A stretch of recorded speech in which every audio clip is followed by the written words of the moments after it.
beloved brothers and sisters, let me remind you today of a truth that many of us overlook. Sin is not always about the words you speak or the actions you take with your hands. Sometimes the greatest danger is hidden in the very places your feet choose to carry you. Where you sit, where you walk, where you spend your time. These environments are constantly shaping your heart and mind. If you value your faith and want it to remain strong, there are certain places you must never enter. Every step you take has weight. Every direction you walk either draws you closer to God or pushes you further away from Him. Do not be deceived into thinking that simply being there is harmless, because your environment influences your soul in ways you may not even realize. So pay attention, because today I want to share with you 7 powerful lessons about the kinds of places you must never enter if you truly value your faith. 1. Never step into places of open sin. When you knowingly step into a place where the commands of God are being ignored, you are not just visiting a location, you are walking into danger for your faith. Think about it carefully. You enter a gathering where alcohol is being poured as if it were water, where people laugh loudly without any sense of modesty, where shameful acts are seen as entertainment, and where those who disobey God are treated like role models. At first, you may say to yourself, I will not drink, I will not dance, I will not take part. But what you may not realize is that by simply being present, your heart is quietly learning to accept and normalize what should never be accepted. The human heart is like soft clay. It is shaped by the environment it is placed in. If you keep your heart in clean and pure surroundings, it will grow firm upon goodness. But if you place it in an environment of corruption and sin, even if you don't act, the clay begins to crack and weaken. Over time, you will find that you no longer feel disturbed when God's laws are broken in front of you. You no longer feel the need to turn away. That is how faith dies. Not always through a loud rebellion, but often through a slow process of desensitization. Ask yourself, how many people today can sit in a room filled with indecency and feel nothing? That nothing is the most dangerous thing. Because when your heart loses the ability to dislike sin, it has already taken a step towards embracing it. This is why the Prophet warned us that faith requires, at the very least, that you dislike wrongdoing in your heart, even if you cannot change it with your words or actions. But if you place yourself willingly in environments where sin is celebrated, then even that minimum level of faith begins to disappear. Protect yourself from such surroundings. Do not say, I am strong, it will not affect me. Even the strongest person is influenced by their environment. If you take a clean white garment and place it in a room filled with smoke, it will eventually smell of smoke, whether you wanted it or not. In the same way, if you place your heart in an atmosphere of disobedience, it will absorb the filth of that environment. Faith is like a delicate plant. It cannot grow in polluted soil. It needs clean surroundings, fresh water, and pure air. So my brothers and sisters, protect your heart by protecting your footsteps. Do not allow your presence to become a silent approval of sin. If you value your Iman, distance yourself from places where disobedience becomes normal and where God is forgotten. Because once your heart adapts to sin, pulling it back to purity becomes far more difficult. 2.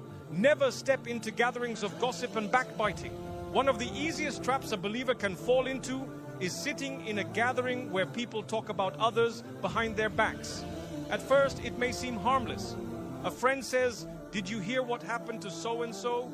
And before you know it, the whole group is laughing, mocking, and tearing apart the honor of someone who isn't even there to defend themselves. In such moments, many of us think, I did not say anything, so I am safe. But in reality, even your silence can be counted as agreement.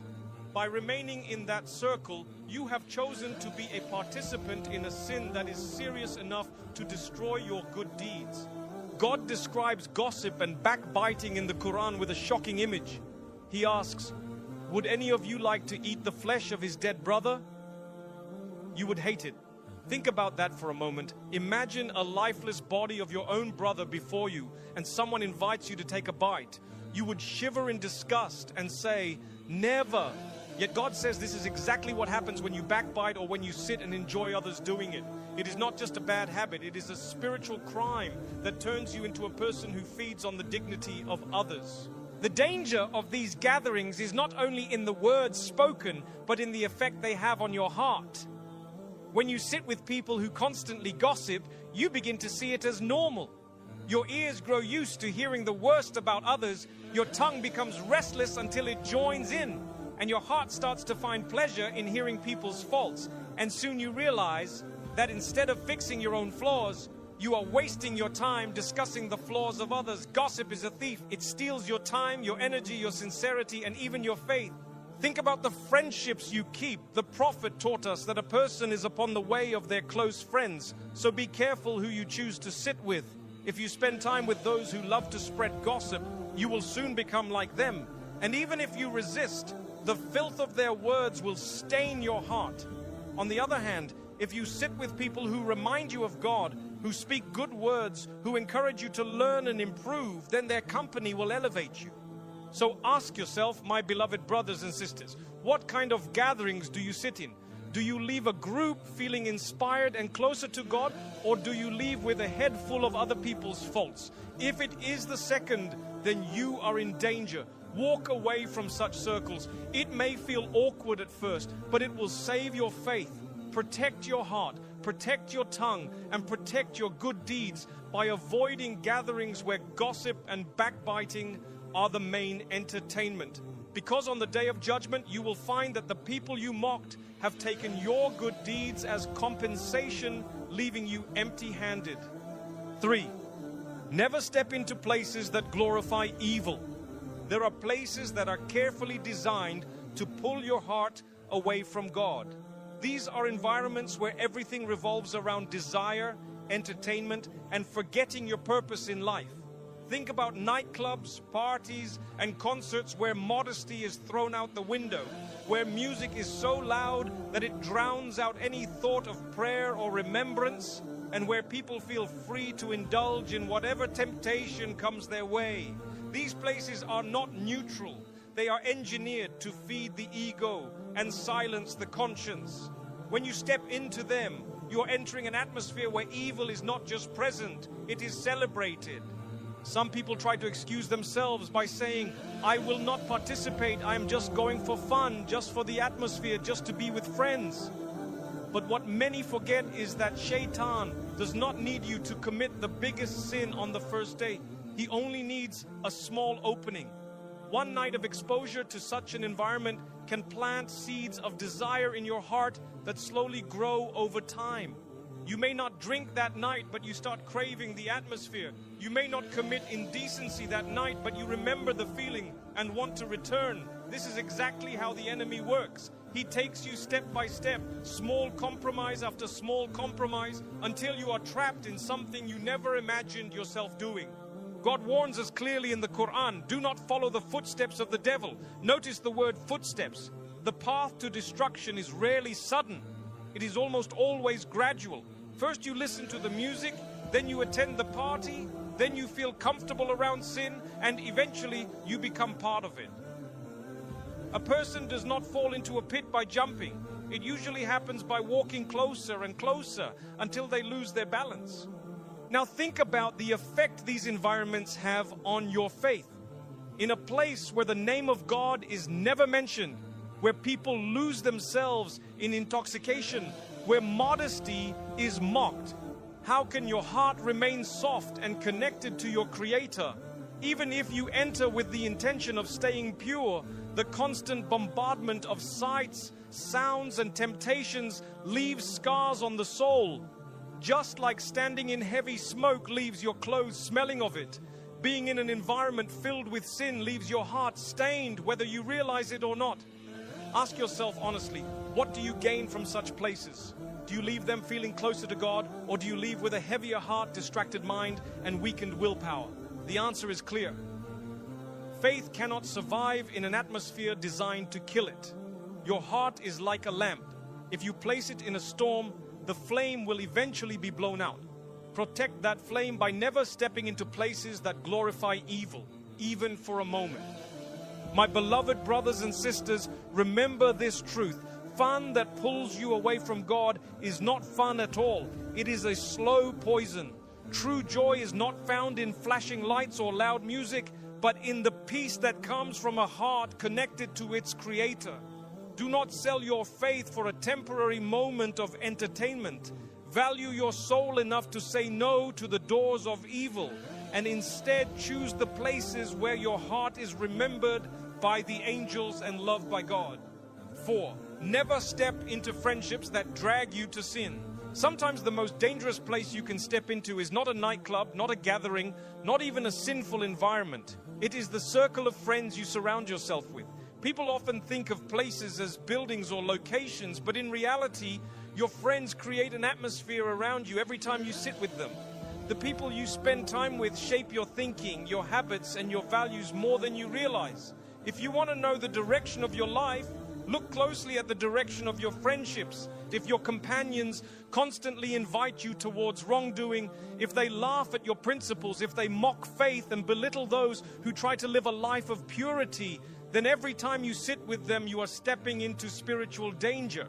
A poisonous friendship is like a slow drip of poison in your drink. It does not kill you instantly, but over time it weakens you until you cannot stand. You may think, I am strong, I can resist their influence. But remember, no matter how strong a tree is, if it is surrounded by fire, eventually the flames will reach it.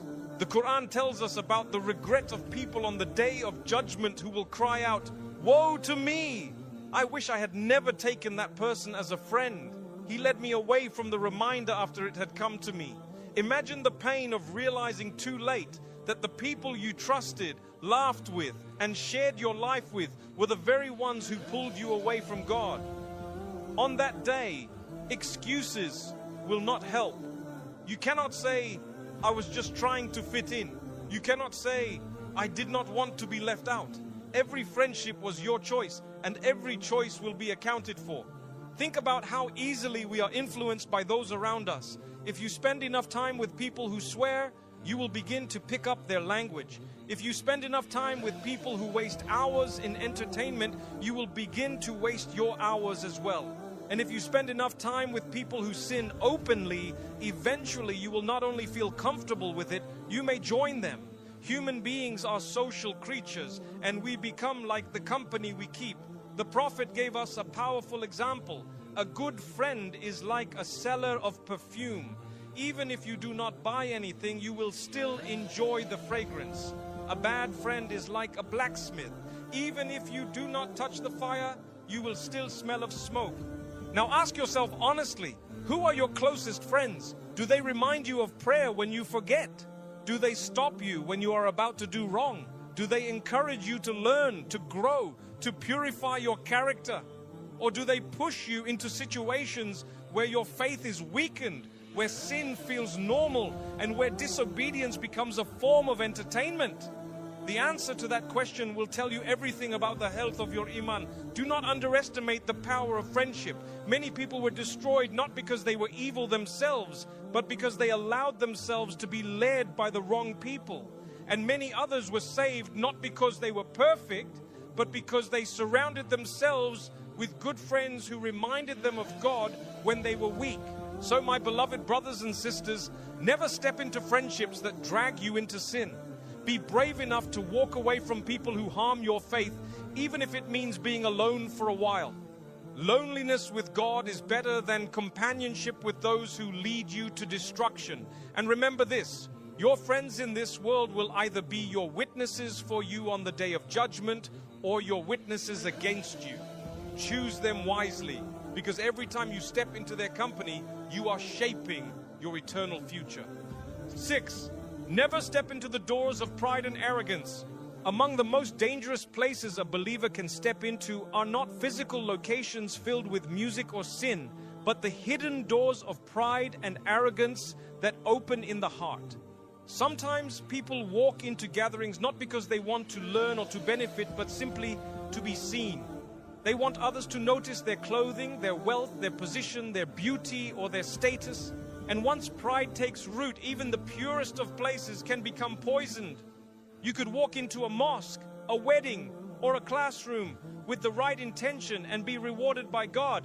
But you could also walk into those very same places with arrogance in your heart and be destroyed by it. Arrogance is not about what you wear, what you own, or how you look. It is about how you see yourself compared to others. When you enter a place and think, I am better than these people, or when you look down on someone because of their clothing, their race, their background, or their wealth, you have already stepped into a dangerous zone. Remember, arrogance was the very reason why the devil was cursed. When God commanded him to bow to Adam, he refused and said, I am better than him. That single moment of arrogance caused him to lose his place in paradise forever. One thought of superiority destroyed him, and the same disease can destroy us if we allow it to grow in our hearts. The scary thing about arrogance is how subtle it can be. It does not always appear as loud boasting. Sometimes it appears as a quiet feeling of being above others. You may not say it, but you feel it. You may not show it, but you think it. And if this disease grows unchecked, it blinds you from recognizing truth, because pride does not allow a person to admit mistakes or accept guidance. Many people miss opportunities to come closer to God, not because they lack knowledge, but because they are too proud to admit they were wrong. Pride blocks the path of repentance, and without repentance, the door to forgiveness remains closed. Think about how pride changes the way we behave in everyday life. A proud person refuses to greet others first because they believe it lowers their status. A proud person refuses to ask for help even when they are in need because they believe it makes them look weak. A proud person refuses to forgive because they think forgiveness makes them look small. And in doing so, they step into the exact trap that destroys hearts. The Prophet warned that anyone who has even the smallest amount of arrogance in their heart will not enter paradise. Even an atom's weight of pride is enough to keep you out. Now ask yourself, why do we enter certain places? Do we enter them to please God or to be noticed by people? Do we attend gatherings for the sake of knowledge and growth? Or do we go just to be seen in photographs and admired for how we look? The answer reveals whether we have stepped through the door of humility or the door of arrogance. The cure to this is to constantly remind yourself of your true reality. No matter how wealthy, beautiful, or powerful you may feel, you are nothing without the mercy of God. You came from dust and you will return to dust. All the things you boast about, your money, your looks, your success, can disappear.